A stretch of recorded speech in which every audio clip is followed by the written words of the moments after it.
When my daughter rang my doorbell after 13 years of silence, the first words out of her mouth weren't, "I'm sorry," or "I missed you." They were, "We're moving in. You've got more than enough room." That's when I knew exactly what I had to do. Before we continue, please subscribe and hit that notification bell. And let us know where in the world you're watching from in the comments. Now, back to my story. That Saturday morning, I was standing barefoot in my home office, sunlight streaming through floor-to-ceiling windows overlooking my private garden, reviewing contracts for my 7th luxury boutique hotel. At 67 years old, I'd built an empire worth over $8 million, brick by careful brick, starting from absolutely nothing. The marble floors beneath my feet were cool and smooth, a far cry from the worn carpet of the studio apartment I'd once called home. I was circling a clause in red ink when the doorbell chimed, that elegant two-tone sound that always made me feel like I'd finally made it. I wasn't expecting anyone. Vincent, my business partner, wasn't due until Monday. My assistant had the weekend off. For a moment, I considered ignoring it, but some instinct I couldn't name, pulled me toward that door. When I opened it, my entire world tilted sideways. Standing on my limestone porch, designer luggage stacked beside her like props in a stage production, was Vanessa, my daughter. The child I'd carried for 9 months, raised for 25 years, and hadn't seen or heard from in 13 years, for months and 16 days. Not that I was counting. Her honey blonde hair was perfectly styled in loose waves that probably cost $300 at some upscale salon. She wore a cream linen pantsuit that screamed money, oversized sunglasses perched on her head like a crown, and beside her stood Troy, her husband, in a tailored navy suit that fit him like it had been sewn onto his body. Both of them looked like they'd just stepped out of a luxury lifestyle magazine, polished and perfect and utterly cold. "Mom," Vanessa said, and that single word landed like a stone in my chest. Not warm, not apologetic, just stated, like she was reading from a script she'd rehearsed on the drive over. I couldn't speak. My throat had closed up completely. 13 years of unanswered phone calls, returned birthday cards, ignored pleas, all of it came flooding back in a crushing wave that threatened to pull me under. I gripped the door frame to steady myself, my knuckles turning white. "Can we come in?" she asked, and I noticed she didn't say please. It wasn't a request. It was an expectation. I stepped aside because some deeply ingrained part of me, the part that still remembered rocking her to sleep when she was 3, couldn't do anything else. They walked into my home like they owned it, like they'd been paying the mortgage all along. Troy's eyes immediately began scanning the space, taking inventory of the custom chandelier, the original artwork on the walls, the imported Italian furniture. I watched his gaze calculate, assess, appraise. Vanessa slowly removed her sunglasses, her eyes sweeping across the vaulted ceilings, the sweeping staircase, the gleaming hardwood floors. She smiled, but it wasn't the smile of a daughter seeing her mother's success and feeling proud. It was the smile of someone who'd just discovered buried treasure. "Beautiful house, Mom," she said, her voice dripping with something I couldn't quite name. "So spacious. Must be a lot of empty rooms in a place like this." My hands started trembling, and I clasped them together to hide it. I'd imagined this reunion 1,000 times over the years, played it out in my mind during sleepless nights and lonely holidays. In some versions, she apologized, broke down crying, begged for forgiveness. In others, she was defiant but at least honest about why she'd cut me out. But this version, this cold assessment of my home like a real estate appraiser preparing a listing, this I'd never imagined. Vanessa sat down on my velvet sofa, crossing her legs with practiced elegance, and Troy settled beside her, one arm draped possessively across the back. I sat in the armchair across from them, my back ramrod straight, trying desperately to look composed even though my heart was hammering against my ribs like it was trying to escape. "Mom," Vanessa began, leaning forward with an expression of manufactured concern, "I know it's been a long time. I know we've been distant. As if 13 years of complete silence was just a little space between us, as if it had been mutual, as if I hadn't spent the first 5 years desperately trying to reach her before finally, painfully, giving up. But I said nothing, because some fragile, foolish part of me still hoped this was real, that my daughter had actually come back because she'd realized what she'd lost, because she missed me, because family mattered more than whatever had driven us apart. Troy cleared his throat, a rehearsed sound, and Vanessa placed her hand on his knee in a gesture so theatrical it made my stomach turn. "We've missed you so much," she said, her voice soft and sweet like poisoned honey. "And when we heard about your success, how you've built this incredible business empire, we thought it was time to reconnect, to be a family again." There it was. The real reason, delivered with a smile and wrapped in the language of reconciliation, but unmistakable in its truth. They hadn't come back because they loved me. They'd come back because I had money. "How did you find out?" I asked, keeping my voice carefully neutral, refusing to give them the satisfaction of seeing how deeply those words had cut. Vanessa glanced at Troy, just for a fraction of a second, and I caught it, that tiny moment of communication that told me this conversation had been planned, choreographed, rehearsed.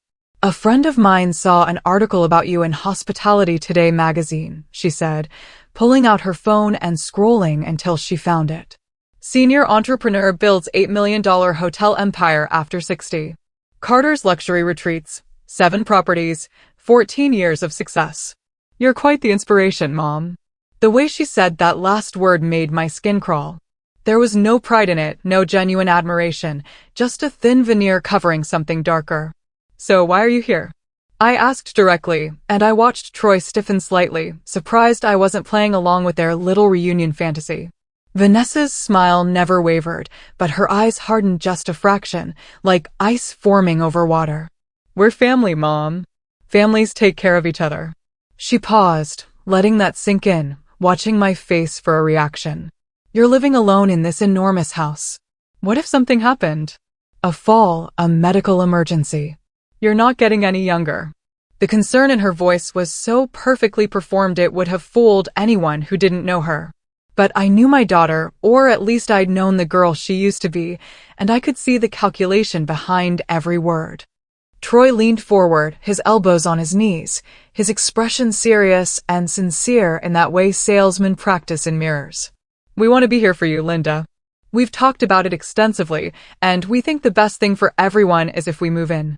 You have the space. We can help you manage the properties as you get older, and honestly," he glanced at Vanessa before continuing, "as your only daughter, Vanessa naturally has a stake in your estate. It makes sense to formalize things now, while you're still sharp and able to make clear decisions." The mask didn't just slip. It shattered completely. They wanted my house, my business, my money, my entire life, and they actually thought I was foolish enough, lonely enough, desperate enough to just hand it all over. I looked at Vanessa, really looked at her, this 38-year-old woman who I'd given birth to, raised, loved unconditionally, and saw a complete stranger. A stranger who'd learned that her estranged mother was worth millions and decided that was worth a reunion. "Do you have children?" I asked quietly, and I watched her freeze, watched Troy's jaw tighten. "I mean, I wouldn't know. It's been 13 years. But if I remember correctly, you were pregnant when you last—" I paused, choosing my words carefully, "when we last spoke." Vanessa's perfectly composed expression flickered. "Owen is 16 now," she said stiffly. "He's busy with school, you know how teenagers are. Completely absorbed in their own lives." Another lie. I could taste it in the air between us, could see it in the way Troy wouldn't meet my eyes. But I smiled, small and tight, and stood up slowly. "You must be exhausted from your trip," I said, my voice perfectly pleasant, perfectly grandmotherly. "Let me show you to a guest room. You can stay for a few days while we figure things out." The relief on Vanessa's face was immediate and genuine, probably the most real emotion she'd shown since arriving. "Thank you, Mom. I knew you'd understand." She stood, reaching for her Louis Vuitton luggage, and I noticed for the first time that her hands were shaking slightly, that her designer clothes, while expensive, were from at least 2 seasons ago, that there was a desperate edge beneath all that polish. They weren't just greedy. They were drowning, and they'd decided I was their life raft, whether I agreed to it or not.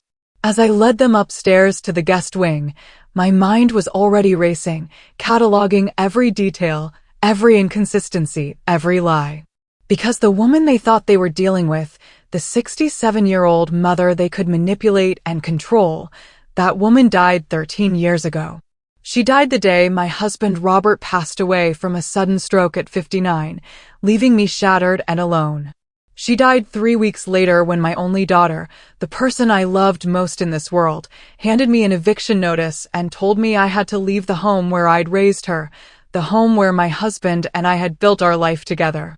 That Saturday afternoon, when Vanessa had shown up with Troy and a lawyer in a cheap gray suit, my world had ended for the first time. Robert had been gone less than a month. I was still finding his reading glasses in unexpected places, still smelling his cologne on the bathroom towels, still reaching for him in bed at night only to find cold, empty space. The grief was so heavy I could barely breathe under the weight of it, and then my daughter, my beautiful girl with her father's eyes, sat me down at the kitchen table where we'd shared 1,000 meals and told me I had to leave. The house is in joint ownership, the lawyer had explained, his voice flat and professional, like he was reading terms and conditions for a cell phone plan. Your late husband placed it under shared title with your daughter to protect the family asset. That means Vanessa owns 50%. She has the legal right to request sale or occupancy. I'd stared at him, unable to process the words, unable to understand what was happening. This is my home, I'd whispered. I've lived here for 33 years. I raised my daughter here. My husband just died. Vanessa had looked away, focusing on some point over my shoulder, refusing to meet my eyes. Troy, sitting beside her with his hand on her knee, had done all the talking. Linda, we're in a difficult financial situation. My business had some setbacks, and we have significant debt. We need to sell the house to cover our obligations. Sell it. I'd repeated stupidly, still not comprehending. You're selling my home? The lawyer had slid a folder across the table. Mrs. Carter, your daughter is offering you a very generous arrangement. $300 a month in living assistance and help securing a comfortable apartment. Given the circumstances, it's quite fair. $300. For 33 years of memories, for the bedroom where I'd given birth to Vanessa during a home delivery when the roads were iced over, for the kitchen where Robert proposed to me again on our 10th anniversary, for the garden where I'd planted roses for every milestone. $300 a month, like I was a tenant they were graciously agreeing to support. I'd begged. I'm not proud of it, but I'd gotten down on my knees in my own kitchen and begged my daughter not to do this, not 3 weeks after burying my husband, not when I had nowhere else to go. Vanessa had cried, pretty delicate tears that didn't smudge her makeup, and said, I'm sorry, Mom, but we don't have a choice. We'll lose everything if we don't do this. Troy had added, it's just a change of address, Linda. Don't be dramatic. We'll help you find a nice little place, something manageable for a woman your age. A woman my age. I'd been 54, barely into middle age, and he'd talked about me like I was ancient, declining, a burden to be managed. I'd had 3 weeks to pack up my entire life into boxes and suitcases. On moving day, standing in the empty living room surrounded by the few belongings they'd allowed me to keep, Vanessa had stopped me at the door. The grandfather clock stays, she'd said, pointing to the antique piece that had belonged to my grandmother, the one I'd wound every Sunday morning for decades. It matches the aesthetic we're going for. I'd held onto that clock, refusing to let go, and Troy had physically pried my fingers off it, his grip hard enough to leave bruises. Linda, you're making this harder than it needs to be, he'd said, his voice dripping with condescension. The clock stays. That's final. Vanessa hadn't even come downstairs to say goodbye. She'd stayed in what used to be my bedroom, rearranging furniture, already erasing me from the space I'd occupied for 3 decades. When the door closed behind me, I'd collapsed on the front walk, suitcases scattered around me, and cried until there was nothing left inside me but emptiness. My friend Diane found me there 2 hours later, still sitting on the curb, staring at the house that was no longer mine. She'd loaded me and my belongings into her car without asking questions, drove me to her small apartment, and set me up on her pull-out couch. Stay as long as you need, she'd said, and I'd stayed for 8 months because I had nowhere else to go. For the first 5 years, I'd called Vanessa every week, left voicemails that went unanswered, sent birthday cards that came back unopened, showed up at the house on holidays only to have Troy threaten to call the police for trespassing. I'd try to see Owen, my grandson who I'd held as a newborn, who'd called me Gamma before he could pronounce the full word, but Vanessa had filed for a restraining order, claiming I was unstable and posed a danger to her family. The judge hadn't granted it. There was no evidence to support her claims, but the message was clear. I wasn't wanted. I wasn't welcome. I was erased. So I'd stopped trying. I'd taken the last $380 I had to my name, bought flour and sugar and mason jars, and started making preserves in Diane's tiny kitchen. I'd sold them at farmers' markets, standing in the heat for 12 hours straight, my feet swelling in cheap shoes, making barely enough to cover the cost of ingredients. But people liked my jams, said they tasted like their grandmother's recipes, like home and comfort and love, and slowly, painfully slowly, I'd built something. 1 jar at a time, 1 customer at a time, $1 at a time. I'd met Vincent Shaw at a community college business class for entrepreneurs over 50. He'd been a hotel manager for 40 years, recently retired, looking for a new challenge. We'd partnered on a crazy idea, pooling our savings to buy a rundown Victorian house and convert it into a boutique bed and breakfast. Everyone said we were insane, that we'd lose everything, that the market was too competitive. But we'd worked 18-hour days, 7 days a week, doing most of the renovation ourselves, and when Carter's Luxury Retreats opened its doors, we'd been fully booked within a month. 1 property became 2, then 4, then 7. We developed a reputation for combining historic charm with modern luxury, for creating spaces that felt like home but better, elevated, special. Travel magazines featured us. Wedding planners recommended us. Business conferences booked our event spaces. And somewhere along the way, I'd become the woman my daughter hadn't seen coming, the woman who rebuilt her entire life from nothing, the woman who is now worth millions. Now, watching Vanessa unpack in my guest room, running her manicured fingers over the Egyptian cotton sheets, testing the firmness of the memory foam mattress, I realized something important. She had no idea who I'd become. To her, I was still that broken woman sobbing on the front walk, desperate and weak and easily controlled. She didn't know about the business courses I'd taken, the negotiation skills I'd learned, the ruthless determination I'd developed. She didn't know that when you've lost everything once, you learn to protect what you rebuild with everything you have. That night, after Vanessa and Troy had settled in, I sat in my office with the door locked and called Vincent. "They're here," I said quietly. "Your daughter." His voice was sharp with concern. He knew the story, knew what they'd done, knew that this couldn't be good. "What do they want?" I laughed, a bitter sound that surprised me. "Everything. My house, my business, control of my assets. They want to move in permanently and manage my properties because I'm apparently too old to handle things myself." Vincent was quiet for a long moment. "What are you going to do?" I looked out the window at the garden I'd designed, the life I'd built, the empire I'd created from absolute destruction, and I smiled. "I'm going to let them think they're winning," I said. "And then I'm going to show them exactly what happens when you underestimate a woman who's already survived her worst nightmare." Vincent chuckled darkly. "You want me to call Richard?" Richard Chin, the private investigator we'd used when a competitor tried to sabotage one of our properties. "Yes. And I need security cameras installed throughout the house, hidden ones, by tomorrow morning. Can you make that happen?" "Already making the calls," Vincent said. "And Linda?" "Whatever you're planning, I'm with you all the way." After we hung up, I opened my laptop and started a new document, titling it simply, Evidence. Because I'd learned something crucial in my years of rebuilding. Documentation is everything. Truth is power.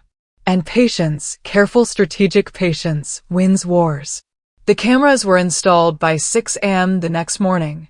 2 technicians Vincent trusted, men who'd worked security for luxury hotels for decades, arrived in an unmarked van while Vanessa and Troy were still asleep. They placed 5 cameras throughout my home, tiny devices no bigger than a shirt button, hidden in smoke detectors, wall clocks, decorative vases, places no one would ever think to look.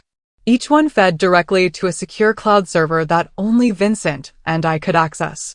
By the time Vanessa came downstairs for breakfast at 9:30, dressed in silk pajamas that probably cost more than most people's monthly rent, my house had become a recording studio, and she was the unwitting star. "Good morning, Mom," she said, pouring herself coffee from the French press I'd set out, helping herself like she'd been doing it every morning for years instead of appearing after 13 years of nothing. I was at the stove, scrambling eggs, playing the role of doting mother. "Sleep well, sweetheart?" I asked, and the word sweetheart tasted like ash in my mouth, but I kept my voice warm and welcoming. She smiled, that practiced smile, the one that didn't reach her eyes. "The bed is incredibly comfortable, though I did notice the guest room closet is quite small. If we're staying long-term, we might need to discuss converting one of the other bedrooms into proper storage space." If we're staying long-term. Not a question, not a request, already a foregone conclusion in her mind. I swallowed my anger and smiled. "We'll see how things go," I said carefully, setting a plate of eggs in front of her. She took a bite, chewed thoughtfully, and said, "These are a little bland, Mom. You might be losing your sense of taste. That happens with age, you know. I'll pick up some proper seasoning when I'm out today." The casual cruelty of it, the way she could deliver an insult wrapped in concern, made my hands shake. But I needed her comfortable, complacent, convinced I was exactly what she thought I was, a lonely old woman desperate for family, too tired to fight back. Troy appeared 20 minutes later, already dressed in business casual, his hair still wet from the shower. My shower, using my towels, my soap, my water, in my house. He sat down without asking, grabbed the newspaper I'd been reading, and started flipping through it like he paid the subscription. "Linda," he said, not looking up, "Vanessa and I were talking last night. We think it would be good to sit down with your accountant and attorney this week, just to get a clear picture of your holdings, your portfolio, what kind of estate planning you have in place." My attorney. My accountant. My holdings. He was already dividing up assets in his mind, already calculating his cut. "That's thoughtful of you to think about," I said carefully, refilling his coffee cup, "but I have everything well organized.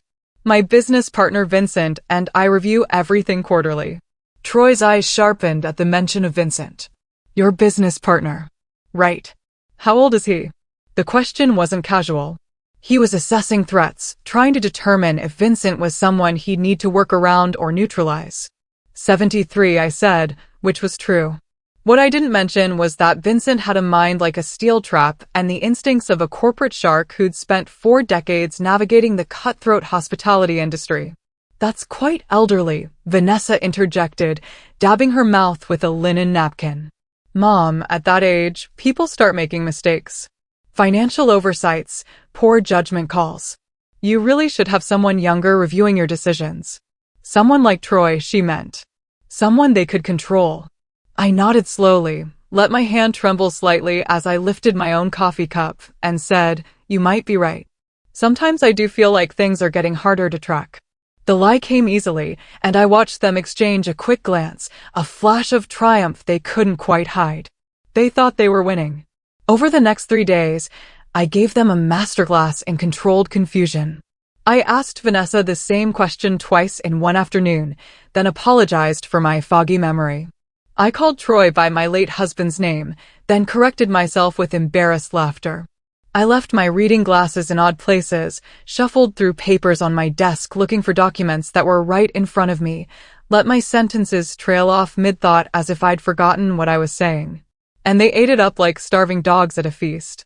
On the 4th day, while I was supposedly napping, I watched the camera footage on my laptop in my locked office. Vanessa was in my bedroom, going through my jewelry box, trying on my wedding ring, my grandmother's pearls, pieces that held decades of memories. She held up my diamond earrings to the light, the ones Robert had given me on our 20th anniversary, and said to Troy, who was rifling through my desk drawer, "These will fetch at least $8,000 at auction."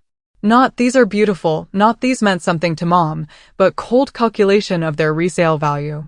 Troy pulled out a folder, my financial statements that I deliberately left in an unlocked drawer, and started photographing each page with his phone. 7 properties, he muttered. Jesus, she's sitting on a gold mine. Combined value of at least 12 million, that's not even counting the business revenue. I watched him photograph page after page, document after document, stealing information like a thief in the night, and I smiled. Because every photograph he took was being recorded by my cameras, every word he spoke was being captured in crystal clear audio, every crime was being documented in real time. That night, I pressed a glass against the wall between my bedroom and their guest room, an old trick my mother taught me when I was young. The acoustics carried their whispered conversation perfectly. "She's worse than I thought," Vanessa was saying. "Did you see her today?" She couldn't remember if she'd already taken her vitamins. She called the hotel chain, "those place things I own." "She's declining fast." Troy's response was quieter, harder to hear. "Are you sure she's not faking?" My heart stopped. If he suspected, if they backed off now, I'd lose my chance. But Vanessa laughed, a cruel, dismissive sound. "Mom? Fake? She doesn't have the spine for it. She let us kick her out of her own house 13 years ago without fighting back. She spent 5 years leaving pathetic voicemails begging me to talk to her. She's weak, Troy. She always has been. That's why this is going to work." The words cut deeper than I expected, probably because part of me knew they'd once been true. I had been weak, broken, desperate. But that woman died on Diane's couch the night I decided to stop begging for scraps and start building something they could never take from me. I contacted Dr. Brennan, Vanessa continued. He'll do the evaluation for $35,000. He said with the right symptoms presented, memory loss, confusion, inability to manage finances, he can draft a medical opinion that she's no longer competent to handle her own affairs. Dr. Brennan. I wrote the name down in the dark, my pen scratching against paper. Once we have that, Troy said, his voice eager now, greedy, we file for conservatorship. The court appoints us as her legal guardians, and we control everything. The houses, the business, the bank accounts, all of it. What about Vincent? Vanessa asked. He's been around for years. He might fight us. Troy was quiet for a moment. Vincent Shaw, 73, widower, no children. I did some research. He's got a good reputation, but he's old. We'll offer him a buyout, tell him Linda wants to retire and we're taking over. If he pushes back, we'll claim he's been taking advantage of her declining mental state, maybe even suggest financial elder abuse. That'll shut him up fast. They were planning to destroy Vincent too, the man who'd believed in me when I had nothing, who'd risked his retirement savings to build something beautiful with me. The rage that burned through me in that moment was white-hot and clarifying. But there was something else, something they hadn't mentioned yet. What about Owen? I heard Vanessa ask, and my breath caught. My grandson, the boy I hadn't seen since he was 3 years old. What are we telling him? Troy sighed heavily. Nothing yet. He's been asking questions again. Found some old photos in your mother's things when we were packing up the storage unit. He wanted to know why you told him his grandmother was dead when there are pictures of her at his 3rd birthday party. Vanessa's voice went cold. What did you tell him? That she had a breakdown after your father died, became unstable, and we had to cut contact for his safety. He seemed to buy it. Does Keith know we're here? Vanessa asked, and I pressed the glass harder against the wall. Keith. Troy's brother. No, Troy said firmly. And he can't find out. If Keith tells Owen that Linda's alive and well and living in a mansion, the kid will want to come here, and we can't have that. Not until everything's locked down legally. My grandson was alive, was 16 now, was asking about me, and they were lying to him just like they'd lied to me about everything else. The weight of that knowledge sat on my chest like a stone. But I couldn't fall apart now. I had work to do. The next morning, I called Richard Chin, the private investigator. I need everything, I told him. Financial records, criminal history, civil suits, employment history, everywhere they've lived for the past 13 years. And I need it fast. Richard, who'd once tracked down a con artist who'd scammed 3 of our hotel clients, Didn't ask questions. How fast? 72 hours. It'll cost extra. I don't care what it costs. The report arrived 2 days later, delivered in person by Richard, who sat in my locked office and watched me read. With every page, the picture became clearer and uglier. Vanessa and Troy were drowning in debt. Credit cards totaling $176,000, all maxed out, all in collections.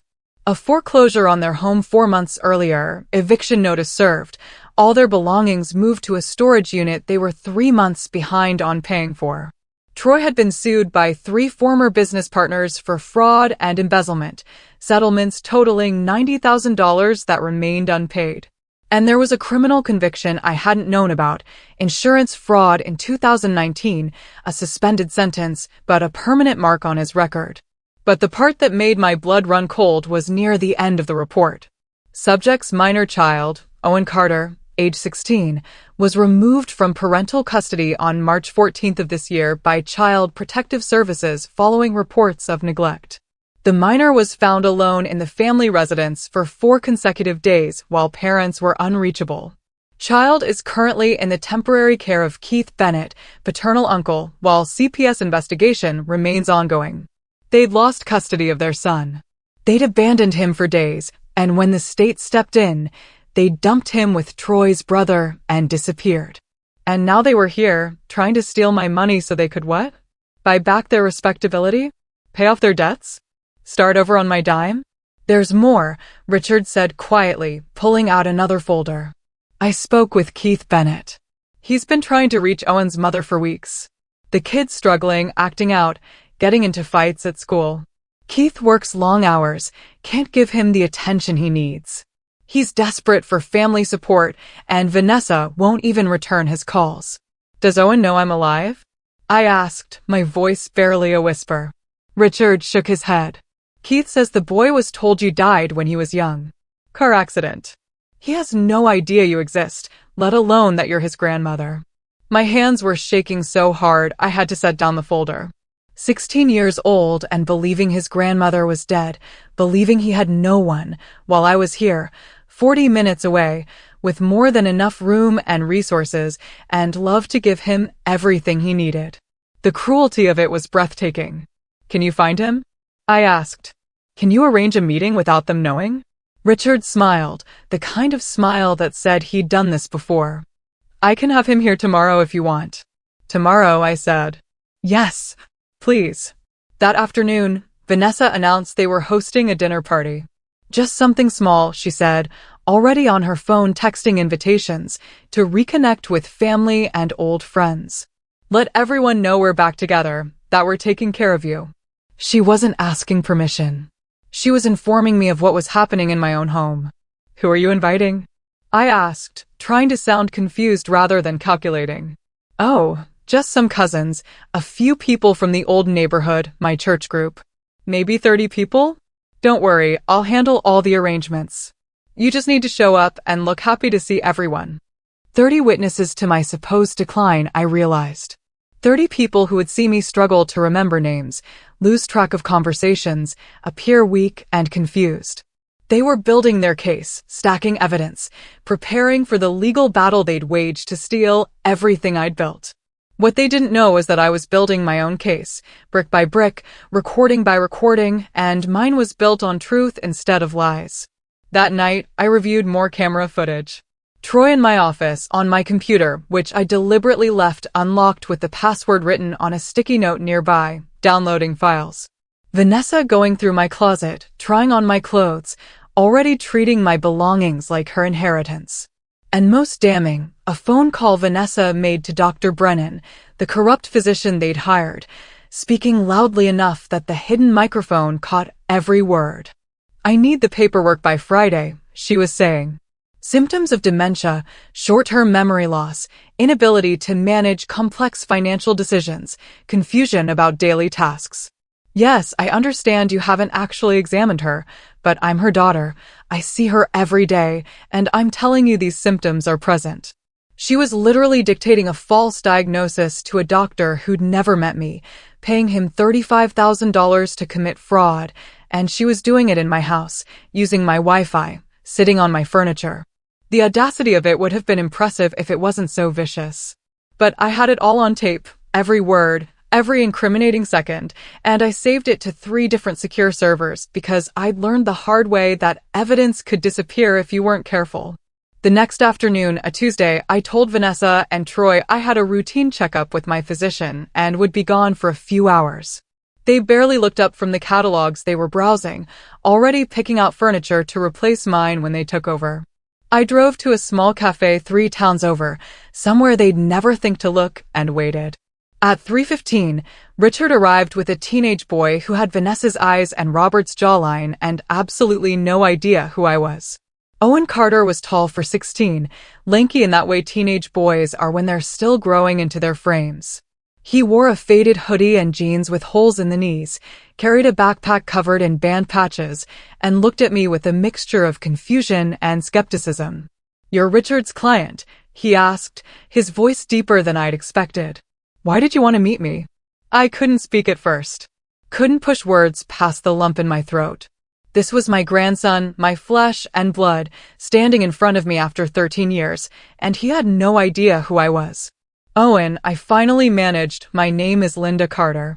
I watched his face carefully, saw the moment recognition flickered, saw him go very still. "Carter," he repeated slowly. "That's my last name." "I know," I said gently. "Because I'm your grandmother." The color drained from his face. He took a step back, shaking his head. No, my grandmother died when I was little. My mom told me. Car accident." "Your mother lied," I said, and I pulled out my phone, showed him the photos I'd saved, pictures of me holding him as a baby, pictures from his 3rd birthday party where he'd smashed chocolate cake all over his face and I'd laughed so hard I cried. Pictures of the 2 of us that proved I'd been there, I'd been real, I'd loved him. His hands were shaking as he took my phone, swiping through image after image. "This is you," he whispered. "This is really you. You're alive." "I'm alive," I confirmed. "And I've thought about you every single day for 13 years. He looked up at me, and there were tears streaming down his face. "Why? Why would they lie about this? Why would they tell me you were dead?" So I told him everything. About his grandfather's death, about Vanessa and Troy evicting me, about the 13 years of silence and returned letters and blocked phone calls. About finding out only days ago that he was living with his uncle because his parents had lost custody. About discovering they'd come back into my life not out of love but out of greed. Owen listened to all of it, his jaw getting tighter and tighter, his hands balling into fists. When I finished, he was quiet for a long time. Then he said, "They're at your house right now?" "Yes." "Planning to steal everything you have?" "Yes." He stood up, grabbed his backpack, and said, "I'm coming with you." "Owen, I don't think that's a good idea right now. They can't know you found me, not yet, not until everything's in place legally." "Legally?" he asked. "What are you planning?" I smiled, and I saw him recognize something in that smile, something that reminded him of his mother, but sharper, colder, more purposeful. "I'm planning to give them exactly what they deserve," I said. "But I need you to trust me and stay hidden for just a little longer.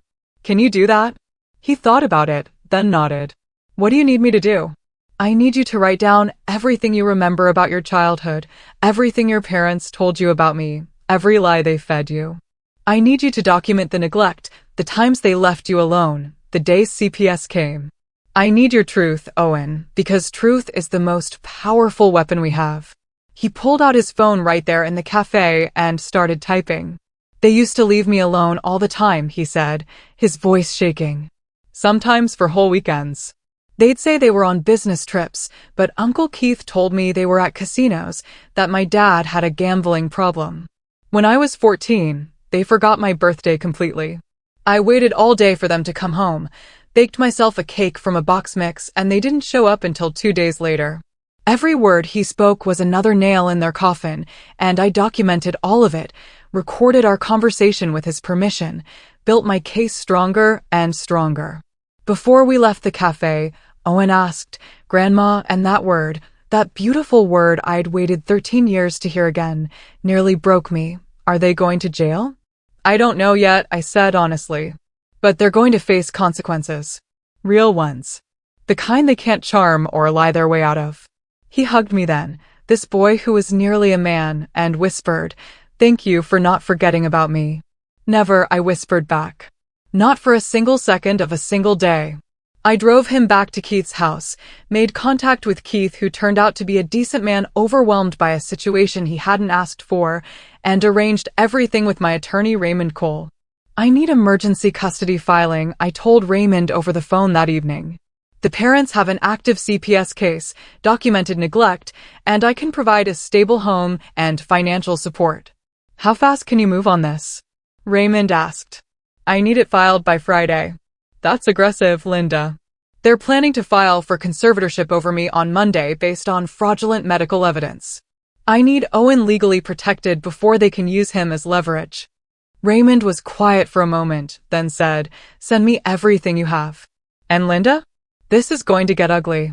"It already is ugly," I replied. "I'm just making sure the right people end up covered in the mess they created." Thursday morning, Vanessa burst into my bedroom at 7 a.m., startling me awake. "Mom, I need your credit card. The one you use for the business." "Why?" I asked groggily, playing up the confusion. "For the party, obviously. I've ordered catering, flowers, a bartender, new table settings because yours are so outdated. It's going to be around $12,000, but don't worry, it's an investment in rebuilding our family relationships." $12,000 of my money to fund a party designed to humiliate me and build a case for my incompetence. The audacity was almost admirable. I gave her the card because I wanted every fraudulent charge documented, every dollar they stole tracked and recorded. Evidence, always evidence. That afternoon, while Vanessa was out shopping and Troy was supposedly running errands, which I suspected meant meeting with Dr. Brennan, I sat down with Vincent in my office. "It's happening Saturday night," I told him. "That's when they'll make their move, in front of all those witnesses." Vincent leaned back in his chair, his expression grim. "And you're ready?" "The cameras are in place, the evidence is documented, Raymond has everything he needs. Owen is safe with his uncle and ready to testify. All the pieces are positioned." "Then what?" Vincent asked. "Then I stop playing the confused old woman and show them who they're really dealing with." He smiled, the same fierce smile he'd worn when we'd outbid a major hotel chain for a prime property 5 years ago. "I'll be there Saturday night. Wouldn't miss it for anything." Friday evening, Vanessa came to me with papers. "Mom," she said, her voice syrupy sweet, "I have some documents for you to sign. Just routine things, powers of attorney, medical directives, nothing major." My friend who's a lawyer looked them over and said they're standard. Her friend who was a lawyer. Not my lawyer, not Raymond who'd been protecting my interests for 6 years, but her friend. I took the papers, pretended to read them, let my eyes unfocus like I couldn't quite make out the words. "There's so much fine print," I said hesitantly. "Maybe I should have Raymond look at these first." Vanessa's smile tightened. "Mom, you pay Raymond hundreds of dollars an hour. Why waste money on something so simple?" "But he always tells me to never sign anything without proper review," I said, playing the dutiful client following her attorney's advice. Troy, standing in the doorway, interjected. "Linda, we're trying to help you. These documents protect you. Make sure that if anything happens, your affairs are in order. Don't you trust your own daughter?" The manipulation was textbook. Appeal to emotion, create urgency, make me feel guilty for being cautious. I set the papers down carefully. "I do trust you, sweetheart.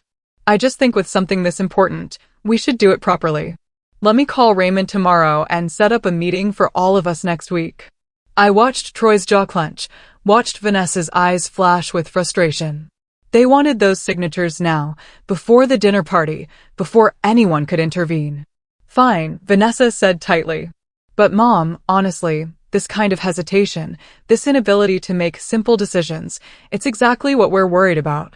These are basic documents that any competent adult could review and sign in 5 minutes." She was already laying groundwork, already planting the narrative that my cautiousness was evidence of declining mental capacity. But what she didn't know was that I'd already had Raymond review those exact documents. They weren't routine.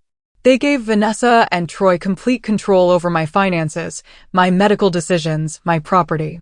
One signature would have handed them everything, and they'd tried to slip it past me like a fast food receipt I wouldn't bother reading. Saturday arrived, the day everything would finally come to a head. Vanessa spent the entire morning transforming my home into a party venue, directing caterers, arranging flowers, setting up a full bar in my living room. She'd invited 37 people. I'd counted from the guest list she'd left on the kitchen counter, everyone from distant cousins I hadn't seen in decades to members of her church congregation who didn't even know me. Every single one of them a potential witness to my supposed decline, every single one of them a piece in her elaborate con. At 5 p.m., I went upstairs to get dressed. Vanessa had laid out clothes for me, a simple beige dress that washed out my complexion, comfortable shoes that looked orthopedic, minimal jewelry. She wanted me to look old, feeble, diminished. I put it all on exactly as she'd arranged, let her do my hair in a loose, messy bun that made me look unkempt, wore no makeup so my age showed in every line and wrinkle. In the mirror, I looked exactly like what they needed me to be, a confused elderly woman losing her grip on reality. Perfect. At 6 o'clock, the guests started arriving and Vanessa positioned me in the living room like a prop, introduced me to people whose names she knew I wouldn't remember, asked me the same questions multiple times to see if my answers would change. I played along beautifully, mixed up names, forgot conversations we'd supposedly had 5 minutes earlier, let my sentences trail off into confused silence. I saw people exchanging concerned glances, saw Vanessa's satisfied smile, saw Troy filming me on his phone, capturing every symptom for their fraudulent case. But what they didn't see was Raymond Cole slipping in through the kitchen entrance at 6:45, blending into the crowd with a glass of wine and a pleasant smile. What they didn't notice was Vincent positioning himself near the dining room, his phone in his pocket recording everything. What they couldn't possibly know was that in my bedroom upstairs, hidden and waiting for my signal, was Owen, ready to walk downstairs and shatter their entire carefully constructed lie. At 7:30, Vanessa stood up and tapped her wine glass with a knife, calling for everyone's attention. The room went quiet, all eyes on her, and I knew this was it. This was the moment they'd been building toward, the public performance of concerned daughter taking control of her declining mother's life. "Thank you all for coming," Vanessa began, her voice warm and emotional. "It means so much to have family and friends here tonight." She paused, glanced at me with perfectly performed affection. "As you all know, my mother and I have been estranged for many years.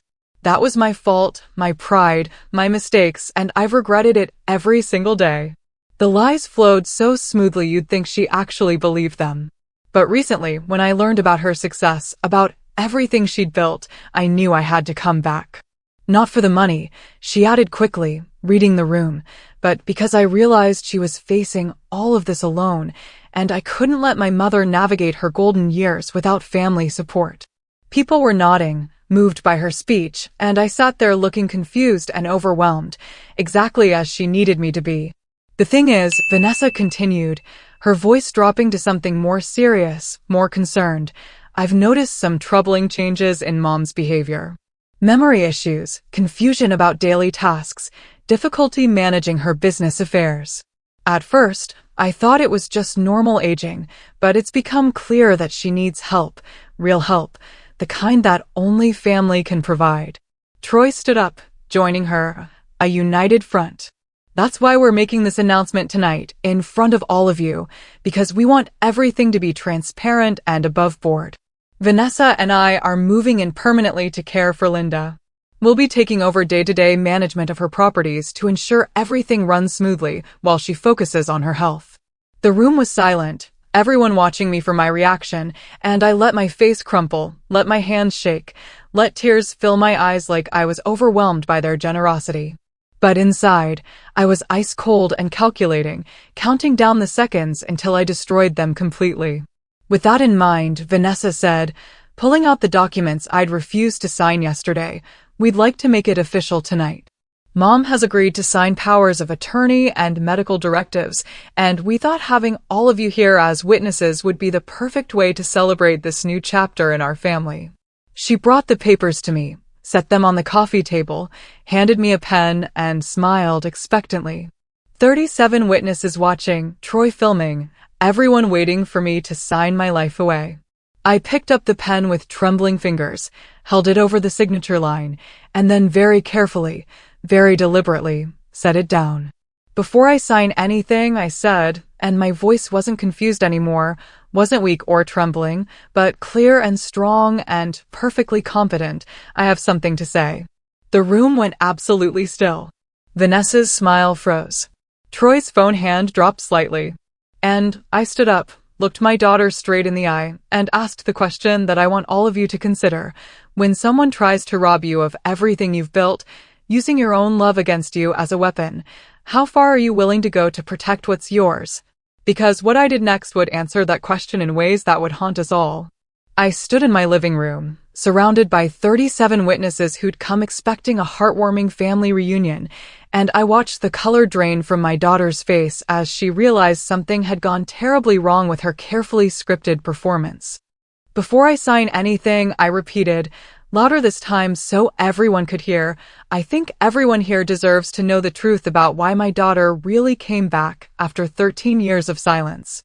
Vanessa's smile cracked like porcelain hitting concrete. Mom, you're confused. Why don't you sit down and we can discuss this privately? But I didn't sit down. Instead, I walked to the television mounted above my fireplace, pulled out the remote I'd hidden in my pocket, and pressed play. The screen flickered to life, and suddenly everyone in that room was watching high-definition footage of Troy in my office, opening my filing cabinet, photographing every document inside with his phone.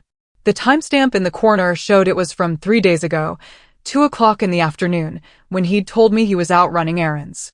You could hear him muttering to himself as he worked, combined property value at least 12 million. This is even better than we thought. The room erupted in gasps and murmurs, heads turning between the screen and Troy, whose face had gone from tan to ash gray in seconds. That's illegal, he shouted, pointing at the TV. You can't record people without their consent. And that's when Raymond Cole stepped forward from where he'd been blending into the crowd near the bookshelf, setting down his wine glass with a calm that somehow made everything more devastating. Actually, Mr. Bennett, Mrs. Carter is well within her legal rights to install security cameras in her own home, particularly when she has reasonable suspicion of criminal activity. Which brings me to my introduction. I'm Raymond Cole, Mrs. Carter's attorney, and I've been documenting everything that's happened here for the past week. Before anyone could respond, the second video started playing. This one showed Vanessa in the guest bedroom on her phone, and the audio was crystal clear. Yes, Dr. Brennan, I need the paperwork by Friday. Symptoms of dementia, memory loss, financial confusion, the whole package. I understand you haven't examined her, but I'm her daughter. I see these symptoms every day.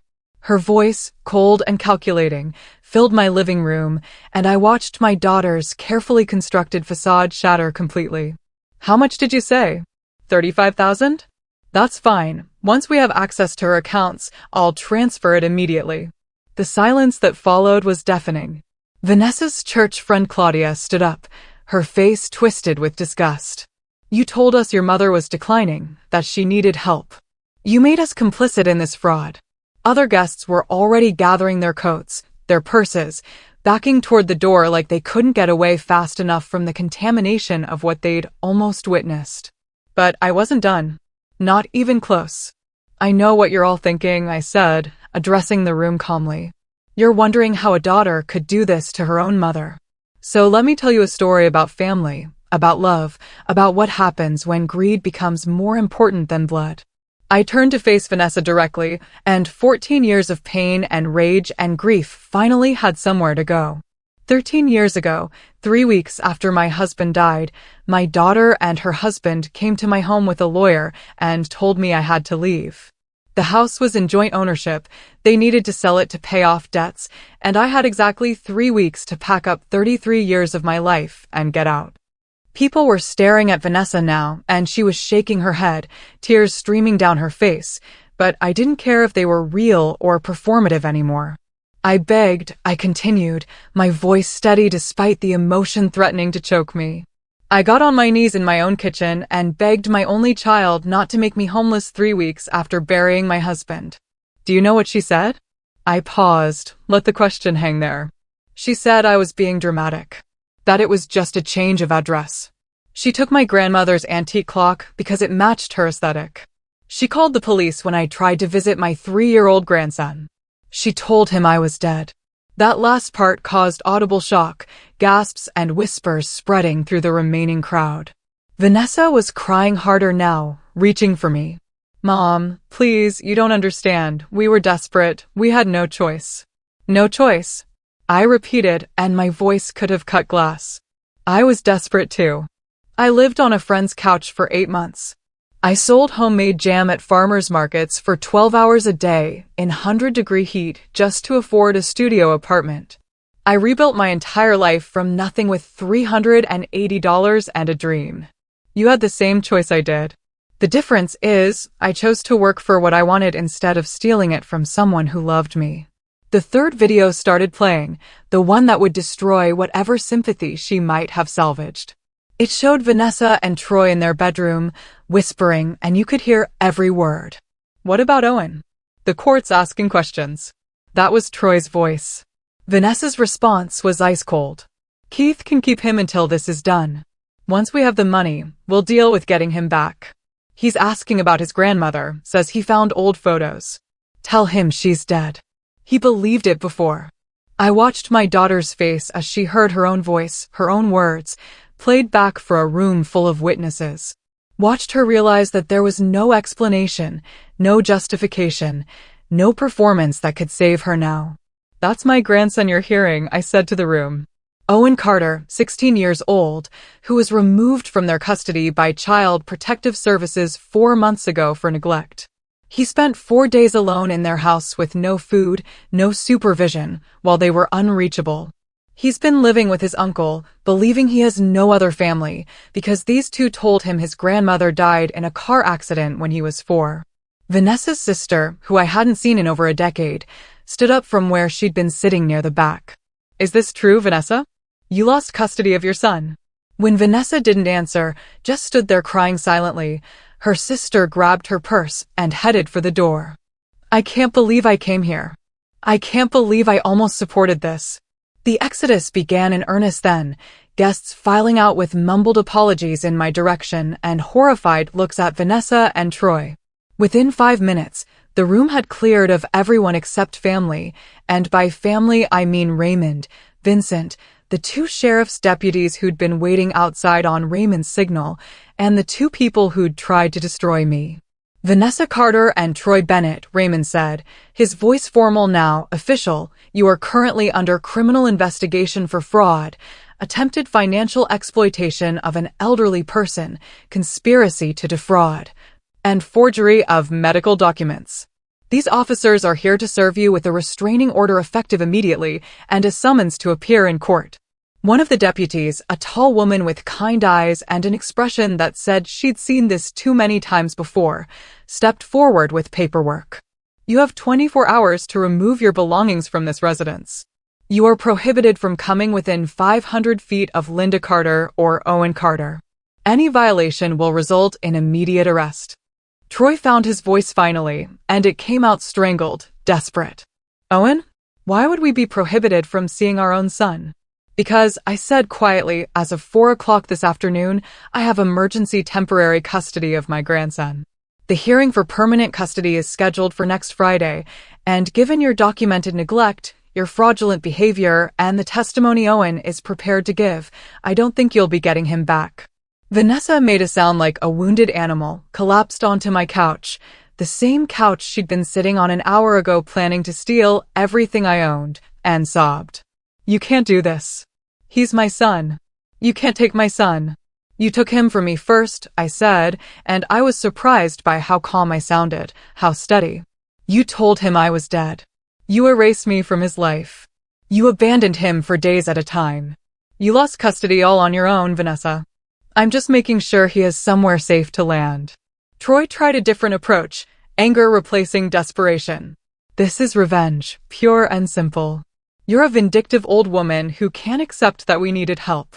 Raymond stepped between us smoothly. Mr. Bennett, I'd advise you to stop talking. Every word you say right now is being recorded and can be used as evidence in your criminal proceedings. That shut him up fast, but the damage was done. He'd shown everyone in that room, including the officers with body cameras running, exactly who he really was. But then something happened that I hadn't planned for, something that made my carefully controlled composure finally crack. From the top of the stairs, a voice called down, young and uncertain and heartbreakingly familiar. "Grandma? Is it okay if I come down now?" Every head in the room turned toward the staircase, and Owen appeared, my grandson, tall and lanky in his faded jeans and band t-shirt, looking nothing like the 3-year-old I remembered, but somehow exactly the same in all the ways that mattered. Vanessa shot to her feet like she'd been electrocuted. "Owen? What are you doing here? Who brought you here?" But Owen wasn't looking at his mother. He was looking at me, and he was walking down those stairs with purpose, with determination, and when he reached the bottom, he came straight to my side and took my hand. "Grandma didn't bring me," he said, his voice shaking but firm. "I found her. Because you lied to me my entire life." He pulled out a stack of papers from his back pocket, letters I'd written him over the years, letters that had been returned or lost or hidden, and now I understood how he'd found me.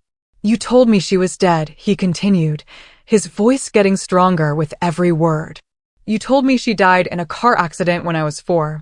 But I found these letters in a storage box, letters she wrote me for my birthday, for Christmas, for no reason except that she loved me and missed me.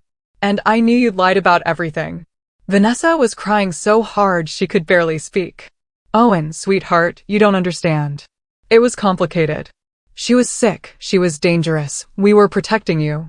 "Stop lying," Owen shouted, and the raw pain in his voice silenced everyone. "I know about CPS. I know why Uncle Keith has custody. I know you left me alone for 4 days. I know you forgot my birthday. I know you told everyone Grandma was losing her mind so you could steal her money. Stop lying and just, for once in your life, tell the truth." The silence that followed was broken only by Vanessa's sobs. Troy had his head in his hands, shoulders shaking. The deputies stood stoic and professional, but I could see sympathy in their eyes. Sympathy for Owen, for me, for everyone except the 2 people who'd caused all this pain. "I think," Raymond said quietly, "it's time for Mr. Bennett and Ms. Carter to collect their belongings and leave." It took them 45 minutes to pack the same designer suitcases they'd arrived with a week ago. Owen and I sat in the kitchen, away from the activity, and I held his hand while he cried silently, mourning the parents he'd wanted them to be, grieving the family he'd thought he had. "I'm sorry," he whispered at one point. "For what, sweetheart?" "That they're like this. That you have to deal with this because of me." I turned to face him fully, took both his hands in mine. "Owen, you are not responsible for your parents' choices. You are not to blame for their greed or their lies or their cruelty. You are a 16-year-old kid who deserved better than what they gave you, and I am so grateful, so impossibly grateful, that I get a second chance to be your grandmother." When Vanessa and Troy finally came downstairs with their luggage, Vanessa paused at the door. She looked at Owen with red-rimmed eyes and said, "I love you. I know you don't believe me, but I do love you." Owen's response was quiet, but devastating in its simplicity. "If you loved me, you wouldn't have left me alone. If you loved me, you wouldn't have lied about Grandma. Love isn't something you just say. It's something you do. And you didn't do it." I watched my daughter absorb those words, watched them land like physical blows, and some small part of me that still remembered rocking her to sleep when she had nightmares felt a flicker of something that might have been pity. But then I remembered the glass pressed against the wall, hearing her plan to declare me incompetent, hearing her dismiss my pain as performance, and that flicker died. "You have my number," I said, my voice carefully neutral. "When you're ready to be honest, when you're ready to actually take responsibility for what you've done, you can call. But until then, stay away from me and stay away from Owen." Troy grabbed Vanessa's arm, practically dragged her out the door, and then they were gone. The deputies followed to ensure they actually left the property. Raymond gathered his files and promised to call me Monday morning to discuss next steps, and Vincent gave me a long hug before heading home. And then it was just me and Owen in my big, quiet house, and 14 years of loss and pain and rebuilding all came crashing down at once. I cried. For the first time since this whole nightmare began, I let myself cry, and Owen held me the same way I'd held him, and we grieved together for the family we should have been all along. What happens now? He asked eventually, when the tears had slowed and we were just sitting in the dimness of my kitchen, emotionally exhausted. Now, I said, we figure out how to be a family. Real family, built on truth and trust and showing up when it matters. The legal proceedings moved faster than I expected. The criminal investigation into Vanessa and Troy took 3 weeks to build a case, during which their lawyer, a tired-looking man who clearly knew he was defending the indefensible, approached Raymond with a plea deal. They'll plead guilty to fraud and conspiracy, Raymond told me over coffee at my kitchen table. 18 months probation, 200 hours of community service, mandatory financial counseling, and they'll sign away any claim to your estate. In exchange, you drop the civil suit. I'd been suing them for $250,000 in damages, and part of me wanted to push forward, wanted to make them pay in every possible way. But another part, the part that was watching Owen slowly come back to life in a home where he felt safe and loved, just wanted it to be over. What about Owen? I asked. The custody hearing? With their guilty plea and your financial stability, there's no contest. Permanent guardianship will be granted. Owen will legally be yours. I accepted the deal. Not because they deserved mercy, but because I deserved peace. The civil court date was canceled, the plea deal was signed, and Vanessa and Troy began their probation and community service. I heard through the grapevine that they were required to work at a senior care facility, helping elderly residents with daily tasks, a kind of poetic justice that I appreciated but didn't gloat over. Gloating would mean I was still thinking about them, and I had better things to focus on. Like Owen's custody hearing, which took place on a Tuesday morning in family court. The judge, a woman in her 50s with sharp eyes and a no-nonsense demeanor, reviewed the case file, listened to the social worker's report, asked Owen directly if he wanted to live with me, and when he said yes without hesitation, she smiled. Permanent guardianship is granted to Linda Carter. Mr. Carter, you have a grandmother who clearly loves you very much. Don't take that for granted. I won't, Your Honor, Owen said, and he squeezed my hand so tight my fingers went numb. We celebrated that night with Vincent, with Raymond and his wife, with Diane who'd given me a couch to sleep on when I had nothing, and with Keith, Troy's brother, who'd taken Owen in when he had nowhere else to go and who'd become an unexpected ally in all of this. To family, Vincent said, raising his glass. Not the family you're born into, but the family you choose and build and protect.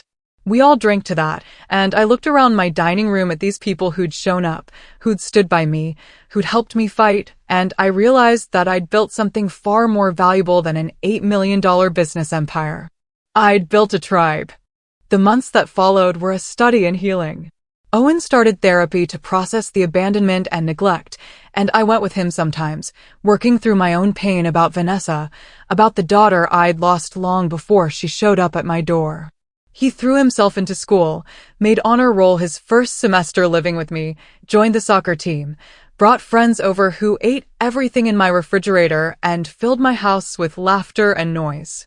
I taught him about the business, took him to property inspections, and showed him how to read contracts and introduced him to the art of negotiation. And slowly, week by week, I watched him transform from a guarded, hurting kid into a confident young man who knew his worth. 6 months after the plea deal, I received a letter. Handwritten, no return address, forwarded through Raymond's office to comply with the restraining order. I almost threw it away without reading it, but something made me open it instead. The handwriting was Vanessa's, shaky and uncertain, so different from the confident script I remembered. Mom, it began, and I almost stopped reading right there. I know I have no right to ask for anything from you. I know what I did was unforgivable. I've spent the last 6 months in therapy, mandatory at first because of the probation, but I've kept going even after I completed my required sessions because I needed to understand why I made the choices I made. She wrote about growing up always comparing herself to other families, always feeling like we didn't have enough even though we had everything that mattered. She wrote about Troy's gambling addiction that started small and spiraled out of control, about the debt that piled up faster than they could manage, about the foreclosure and the repossessions and the desperate, drowning feeling of watching everything fall apart. She wrote about seeing the article about my success and feeling rage instead of pride, feeling entitled instead of happy for me, convincing herself that I owed her something because I was her mother, and that's what mothers did. I know now that I was wrong, she wrote. About everything. About evicting you, about cutting you off, about lying to Owen, about coming back to steal from you. I was wrong, and I'm sorry, and I don't expect that to be enough. I don't expect you to forgive me or want me in your life. I just needed you to know that I'm trying to become someone worthy of being called your daughter again, even if it's too late. The letter ended there, no requests for contact, no manipulation, just the raw honesty of someone who'd finally looked in the mirror and seen the monster staring back. I showed it to Owen, asked him what he thought. He read it carefully, handed it back, and said, "I think she means it. But I also think meaning it and actually changing are two different things. Maybe she'll prove it over time. Maybe she won't. Either way, we're okay. We're okay." 2 words that meant everything. Because he was right. Whatever Vanessa did or didn't do with her second chance, it didn't change the fact that Owen and I had found each other, that we were building something real and solid and true. I wrote back. Not a long letter, but a short one that said, "I received your letter. I'm glad you're in therapy. I'm glad you're taking responsibility. But I'm not ready to have you in my life yet, and I don't know if I ever will be. That's not punishment. It's protection. I've built something beautiful out of the ashes you left me in, and I won't let anyone, including you, threaten that peace." I sent it through Raymond, maintained the boundaries, and got on with the business of living. A year passed. Then 2. Owen graduated high school as valedictorian, gave a speech about resilience and second chances, and the family we choose that had half the auditorium in tears, and accepted a full scholarship to study hospitality management at Cornell. "I want to learn everything you know," he told me. "And then I want to help you build Carter's luxury retreats into something even bigger."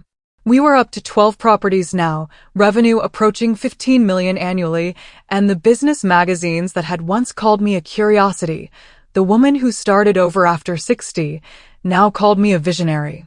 Vincent passed away peacefully in his sleep at 73, and at his funeral, I learned that he'd left his shares in the company to a foundation supporting women entrepreneurs over 50. He told me once, his nephew said during the eulogy, that you saved his life by giving him purpose after his wife died. He wanted to pay that forward.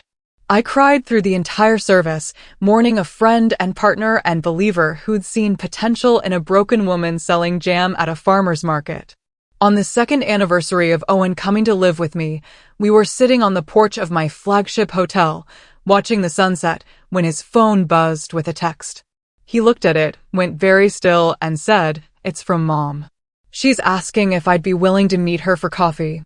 Just to talk. No expectations." I watched emotions play across his face, uncertainty, curiosity, old pain, and new strength. "What do you want to do?" I asked. He thought about it for a long time before answering. "I think I want to hear what she has to say. Not because I'm ready to forgive everything, but because I'm strong enough now to hear her out without it destroying me." 2 days later, I drove him to a cafe 3 towns over, the same one where I'd met him for the first time 2 years ago, and watched him walk inside to face his mother. I waited in the car, giving him space, giving him privacy, trusting that the foundation we'd built was solid enough to withstand whatever happened in that conversation. He came out an hour later, his eyes red but clear, and got in the car without saying anything for several minutes. "She's different," he finally said. "Really different. She's been working as a debt counselor, helping other people avoid the mistakes she made. She's been sober from shopping addiction for 18 months, going to support groups, doing the work. She didn't ask for forgiveness. She just wanted to know if there was any possibility of slowly, carefully, building something new." "And what did you tell her?" I asked gently. "I told her maybe. That I need to see consistency over time, not just promises. that I'm willing to try, but I'm not willing to be hurt again. And that whatever relationship we build, it has to include you, because you're my family now and that's non-negotiable. My heart swelled with pride and love for this young man who'd learned to protect himself while staying open to possibility. That sounds incredibly wise, I said. How did she react? She cried. But not manipulative crying, just genuine emotion. She said she understood, that she'd earn it one day at a time, and that she was grateful I was even willing to consider it. We drove home in comfortable silence, and I realized something important. Vanessa's redemption arc, whatever it looked like, wasn't my story to tell anymore. It was hers and Owen's to navigate, and I could support him through it without it consuming me. 3 years after that dinner party where everything exploded, I found myself back in family court, but this time for a very different reason. Vanessa had filed a petition to restore some parental rights, not custody, but visitation, the right to be part of Owen's life in a limited, supervised capacity. Owen, now 19 and home from college for the summer, had told me he supported it. She's been consistent, Grandma.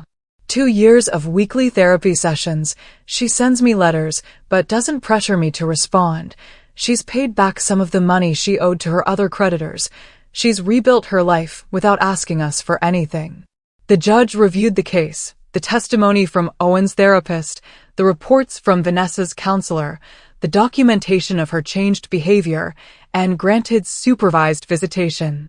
Miss Carter, the judge said, looking directly at Vanessa, you were given a second chance that many people don't get. Your son and your mother showed you grace you didn't earn. Don't waste it.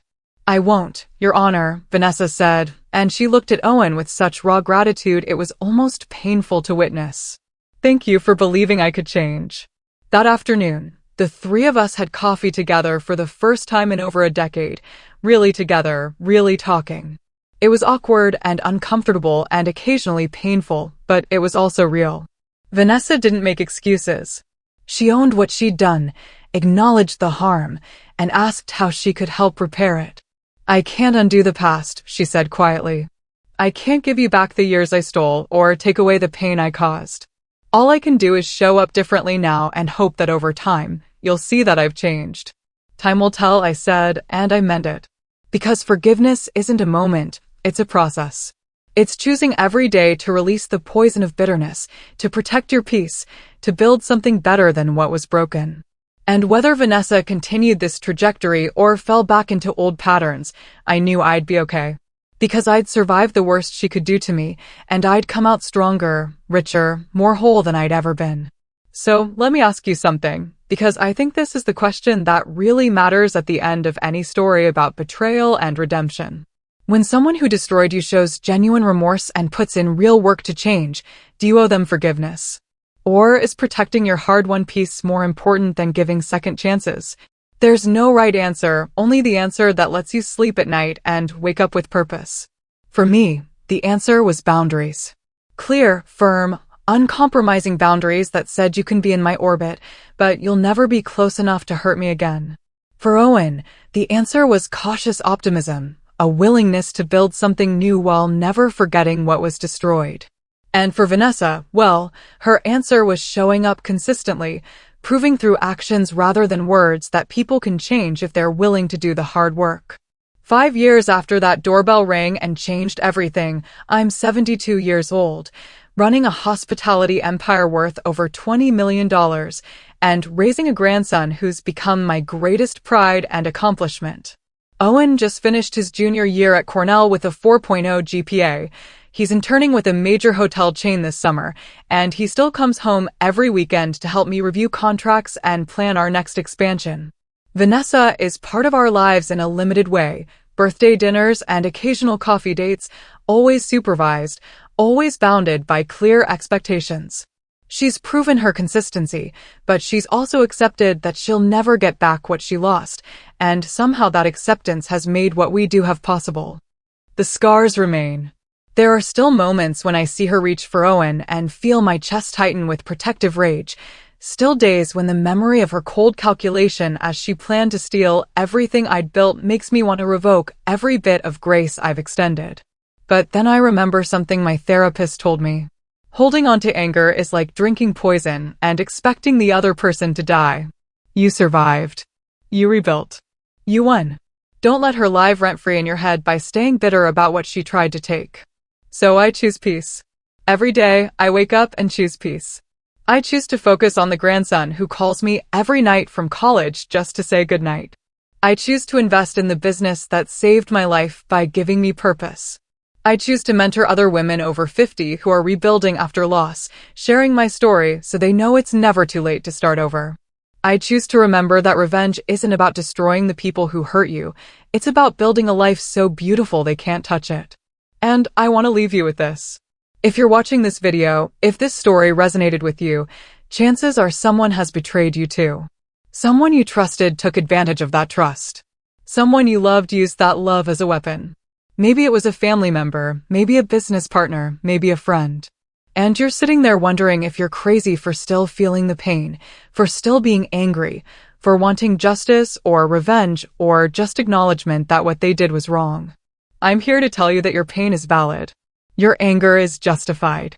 Your desire for accountability is reasonable. But I'm also here to tell you that the best revenge isn't destroying them. It's becoming someone they never saw coming.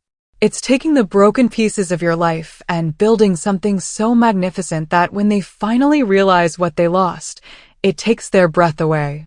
That's what I did. That's what you can do too. Now I want to hear from you, and this is important because your story matters just as much as mine.